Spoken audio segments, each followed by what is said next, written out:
I wanted to approach this from a very realistic, grounded, practical kind of universe.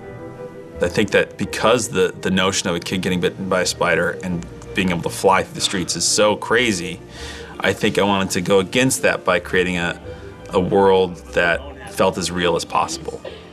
Mark's mandate when we came on was to create a new Spider-Man within a new world, so a more electronically savvy, hooked-up world. He wanted evidence of technology everywhere. Earbuds, cell phones, computers, and particularly the way young people would use technology and science. Kim Barrett was our costume designer, who's fantastic. She had done, the Matrix films, Romeo and Juliet for Baz Luhrmann. She's somebody who understands both the realism that we were going for, but also wanted to make it sexy and fun and exciting and vibrant and youthful. This is the costume. This is the outfit. It's different. I mean, we're changing things up. Yeah. Kim Barrett did an incredible job, and when you first wear it, it's like, oh, okay, here we are. I better savor this moment. And it is a surreal thing when you see yourself embodying something that's meant so much to you. But there is a really interesting thing about it because it doesn't belong to you. You very, very quickly realize that it's not you. It isn't you in the suit. It is a symbol. It's just a pure symbol. I took the idea of Peter Parker creating the spider costume inside the computer, and also the idea of what would happen if there was a gigantic blast of wind and it flew a giant spider web onto a person's body. How would the spider web wrap across the form of a person and create a kind of a pattern? If it changes the ratio of how wide the web looks, whether it really is wider or not, then we should widen the web. Once we, of course, had Andrew cast, it became important that I used that idea but actually constructed it on top of Andrew's real physique to create those lines and shapes into a more aerodynamic, kind of sport-like Spider-Man. We wanted the suit to express and enhance the sort of leanness of Spider-Man rather than making him bulky and clumsy. I thought it was important for him to have a spidery quality about him. Yeah, that looks really, really good. Okay. Kim did a really good job of enhancing the length and the narrowness of his body. We were trying to create a suit that felt somewhat legitimate in terms of this kid could make it, and we spent some time developing the ideas behind that. We had to believe that Peter Parker actually constructed the suit himself. So things like sunglasses, lenses, and shoes and elements like that. Well, I was thinking, how would a kid make a suit?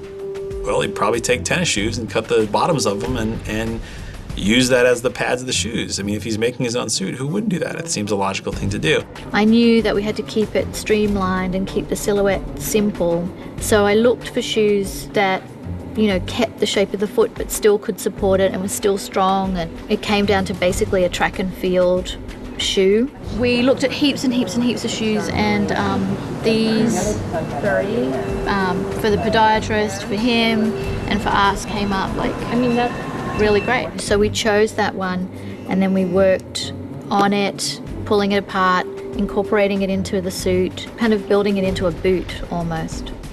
In terms of the lenses, again, it was, well, how do you make those lenses if you're a kid? You pull them out of sunglasses. And so that's what we did. We had him pull them out of a set of sunglasses and make lenses that could legitimately be created or found in the world around Peter Parker. The lenses were something which we had to have specially created. And a friend of mine who I worked with on The Matrix, Richard Walker, and I have collaborated on lots of sunglass designs over the years, and he once again helped me create prototype lenses for us. And there are 100 sets in the world, and that's what we have. So the big change that we made was to go away from the organic web shooters and go to the mechanical web shooters. So that's a huge difference, that's more in line with the comic books. To me, the web shooters were a way to dramatize his intellect and his ability to build things and his sort of scientific mechanical abilities. And what better way to do that than to have him make the web shooters? And that's what Stan Lee had done, and we always liked that idea. The best thing about the mechanical web shooters was there would be times when he needed his webs and he ran out. And what is he gonna do? And as a writer, it's always great to have a story where you have a great way for your hero to get into trouble. Because if everything works well for him, there's no excitement, there's no interest. Well, this is the web shooter wristband. We should have them. So this is actually the final stages of it.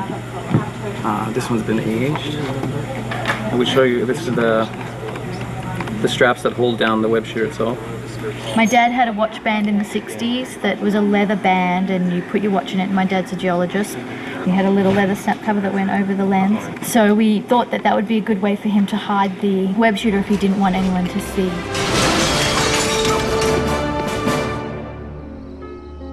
The suit is what people love. Whatever body is in that suit, it doesn't really matter. That's what I find so wonderful about this character, is that he is everyone's, and he is everyone. I had a very childlike moment when I saw him in the Spider-Man suit for the first time, because we had to do the camera test where they look at all our costumes and our hair and our makeup, and so he walked in and I was dressed as Gwen and he was dressed as Spider-Man, and I immediately just touched him because you're in the room with Spider-Man, which is really insane, and it's not like Halloween Spider-Man, it's like movie magic Spider-Man where the suit is like perfect and rubberized and just so intricate, and there was a moment where I just said to him, like, you have to understand that everyone in this room is like, we're in the room with Spider-Man, this is as Spider-Man as it gets. That suit is just amazing, it's beautiful.